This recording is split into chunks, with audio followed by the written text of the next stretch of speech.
Hey, let's go get him. Let's get it, baby. It's week 8, college football. Let's do this. It's been a long season. It's crazy thinking this is the 9th episode of the season. It trips me out.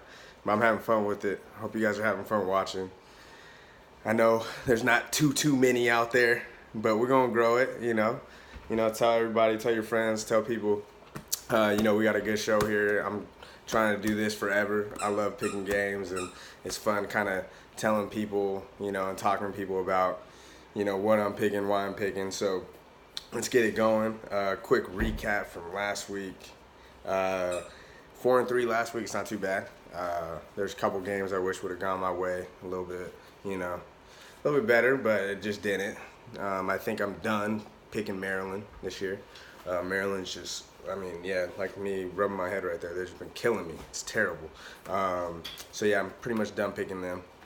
There's some other good games, some very good college football games with, LSU and Florida and Penn State, Iowa. Those were great games.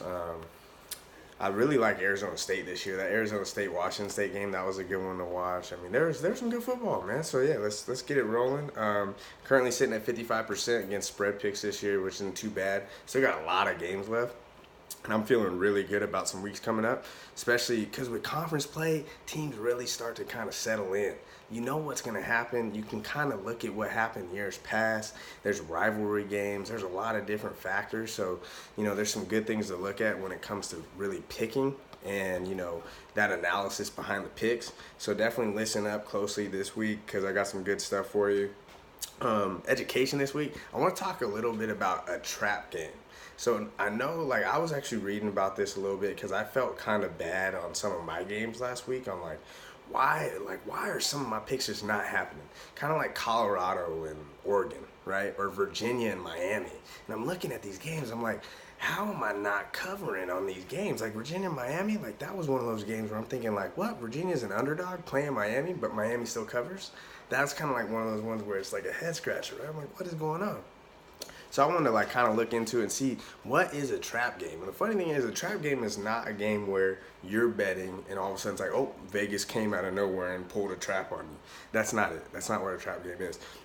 A trap game is really kind of like an example of a game I'm going to pick today where you have a team, let's say like LSU, right, who played Utah State 2 weeks ago, played Florida this past week. So playing Utah State, you would think, okay, they're playing Utah State. Not in the same conference. They're playing a team that's in the same conference that's highly ranked in the top 10 the next week. So really they're going to prepare for that team, right? So you would technically think that the Utah State game, they'll cover 27 points easy, right? Which they did.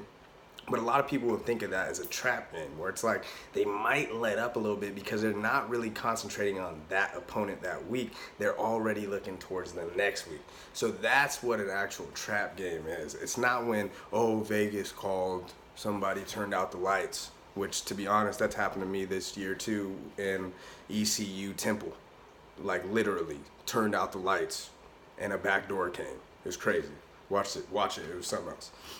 But basically, those are games where people are calling that a trap game, but that's not really a trap game. A trap game is what I just kind of detailed and described, which is LSU and Utah State, and then LSU plays Florida.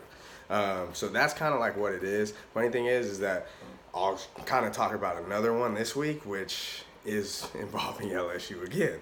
So let's get it started. So game 1 this week, I am a big fan of Florida -5 at South Carolina.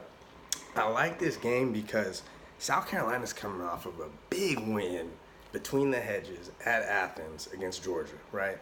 That's a big win for South Carolina. Really, they're not projected to win many more games, especially the one they just won. And going against a Florida team that's coming off of a big loss against LSU, Florida's going to get it rolling. Florida usually plays against South Carolina kind of tight, and I think that's why this line is -5. But the thing is, you got to look at Kyle Trask. He's playing very strong, playing better than how Felipe Franks was playing with the Gators anyways. Gators on the road, I see them winning by at least a touchdown here. That defense is extremely strong. Helinski, quarterback for South Carolina, he got banged up late in that Georgia game. They're down to their third string quarterback because Bentley got injured earlier in the year. I mean, they got a lot of problems. I don't think that defense can come out and ball the way they did against Georgia, just because I feel like it's not that they're taking the week off, but it's almost like by beating Georgia, they saved Will Muschamp's job already. Beating Florida is not going to get this guy a promotion, or I mean not a promotion because he's already head coach, but it's not going to get this man a raise. It's not going to do anything. So really, I don't see South Carolina hanging in on this game. I see Florida taking this one. Game 2, UNC -3.5 at Virginia Tech. Actually, this line moved a little bit. I had it -3, but it turned to -3.5. I like UNC. I would buy the point here though. I think it's a good matchup between UNC and Vatech. I like Mac Brown a lot. This team could easily be undefeated. They're 3-3 with losses to Wake Forest, Clemson, and who else did they lose to? I'm blanking. That's not too good. But the thing is that really when you look at it, UNC is a strong football team. They're not a bad team at all. I think they had a good last outing against Georgia Tech where they covered in their game. They're covering in a lot of games, so I like North Carolina in this one. I think that they really need a good win again against an ACC opponent. And Sam Howell's a baller. Mac Brown's a good coach. I mean, I really like them here. They really balled out against Clemson, like very well. Played an extremely strong football game. They lost to App State. That's the other one they lost to. So yeah, App State, Clemson, and Wake Forest, tough losses, all close losses. So they're a good football team. I'm taking North Carolina in that one. Game 3, Oregon -3 at Washington. So they're going to UW. It's a nice little rivalry game. I like Herbert. He really did me wrong last week. They blew out Colorado. And with Washington's injuries in the secondary, they can really take advantage of Washington offensively too. But really, the real thing with Oregon, it's the defense. I really don't have to say too much. I think Jacob Eason struggles a little bit next week. I saw how he played against U of A. Wasn't bad, but Washington had a lot of big plays on special teams and defense that put them in good situations early to get momentum. That's a big thing. Because to be honest, Jacob Eason, it's not that I think he's a good quarterback. He's one of my favorites, and everybody's talking highly of him. He'll probably be a first or second round pick in the draft next year. But the thing is that I see him struggling against an Oregon defense that's this good. This is the best Oregon defense I've seen in possibly like my entire lifetime. It's something. They're real. Game 4, Kent State at Ohio. Ohio's favored -7.5. I'm taking Kent State. I like the points here. Kent State +7.5. I'm going to buy a point or half a point here to bring it down to 7. But I like that MAC shit, man. There's some good MAC games. I'm a big fan of it. I think that Kent State's just a stronger team. Kent State's schedule, and I talked about it last week because I took Kent State last week against Akron to cover. And I think Kent State's schedule early on in the season is going to set them up for greatness down the whole journey of the rest of the season. Like playing teams like Auburn, Wisconsin, Arizona State, these are teams ranked in the top 20. These are legitimate football teams that gave you a test and trampled you, ran you over, killed you. You were not in the game, but you learn from those games and bring them back to your conference games. And I think Kent State's really doing that, and I think they do that here against Ohio. It was a tight game last year, 1-point game actually. Ohio pulled it out, but check out Kent State there. I like that game. Next, we got Game 5, LSU -18.5 at Mississippi State. Now, this is kind of an example of a trap game because LSU plays Auburn next week and they had Florida last week. So you think of Mississippi State, oh, they're not concentrating on them. There's no way. Thing is, though, is Mississippi State is kind of like a rival for Ed Ogeron and for the LSU Tigers. 2017 was a bad loss. 2018, tough game.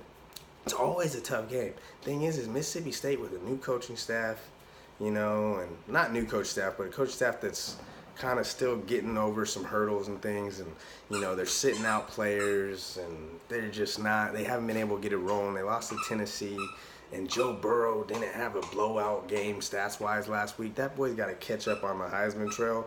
I say they blow these boys out. I easily see them winning by 20 points next week. They're just a better sound football team, and LSU knows they'll be in that game with a vengeance. and they'll be making it happen. So I see Mississippi State dropping that game by a lot. Go LSU, go Tigers, as Odron would say. Game 6, Toledo -1 at Ball State. I like Toledo here. Throw out the game against Bowling Green. Throw it out. Don't even look at it. It's a BS game. Toledo special teams played terrible. You can't play worse than how they played last week. Check the game out, please. Just check it out. Get back to me on it. Write a comment on the vid. Let me know what you think. Toledo special team, it was something special. I'm saying special because it was like almost like special to the point where there's no way this could happen to a team like Toledo that's usually sound. Then I see them beating Ball State pretty well here. I don't see it being a close game. It wasn't a close game last year. It was 45-13.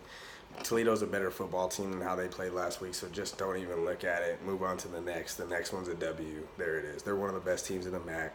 I'm all about that action. Game 7, Clemson. We got 8 games on here, so Game 7. Clemson -24 at Louisville. A lot of people are like, what? It's a scary game. No way.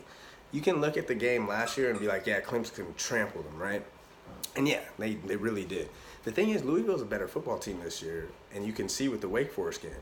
But the thing is, the ACC, especially with Clemson, it's not going to turn into a Big 12 scoring match like the Wake Forest-Louisville game was. That was ridiculous.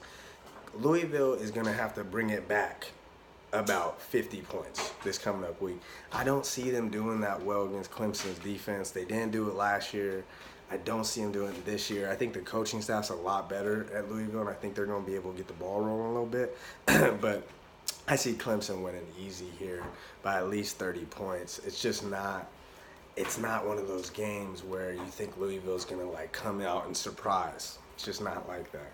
I like Tutu out well. He's an athlete, and, you know, some of that offense is explosive. But at the end of the day, it's a great win for them, but they're not going to get another close game or win against Clemson. Clemson's, they got that focus to get to the CFP, and they're going to get to the college football playoff and make something happen. So go Clemson. I like Lawrence, Higgins, Ross, Etienne. They'll get the ball rolling. They'll do some crazy things offensively, put up some big plays, and put Louisville back in their place. Bring them boys back down to earth. Go Tigers. Different Tigers, Clemson Tigers. And then for your go get 'em game of the week, let's get it. Go get them play of the week, or game of the week, sorry guys. That is going to be Arizona State at Utah -13.5. I like ASU here. Herm Edwards, big fan. Big fan. One of my favorites. I think that the Sun Devils come out in this game, play some tough defense against Utah, and I think Utah plays tough defense too. I think it's going to be a low-scoring event, probably like a 24-21 game, maybe not even that. And I think Arizona State actually gets close to pulling this one off. 13.5 points. I love this line. I think it should be 7.5. So, of course, I'm taking Arizona State. I think Jaden Daniels is something special. Ayuk at receiver, he's something special. And Ito Benjamin, that boy will run you into the ground. I like Arizona State. I like Herm Edwards, what he's doing with that defense. Utah struggles defensively. They will struggle, not defensively, offensively, against that Arizona State defense, and I like Arizona State in this game. So go put $1 on it. Comment on the vid, put your likes on it, tell your friends, subscribe, whatever. Keep it coming. I'm gonna be here all year. I'm having too much fun with this. We'll get the picks going. But hey, I feel good on all 8 this week.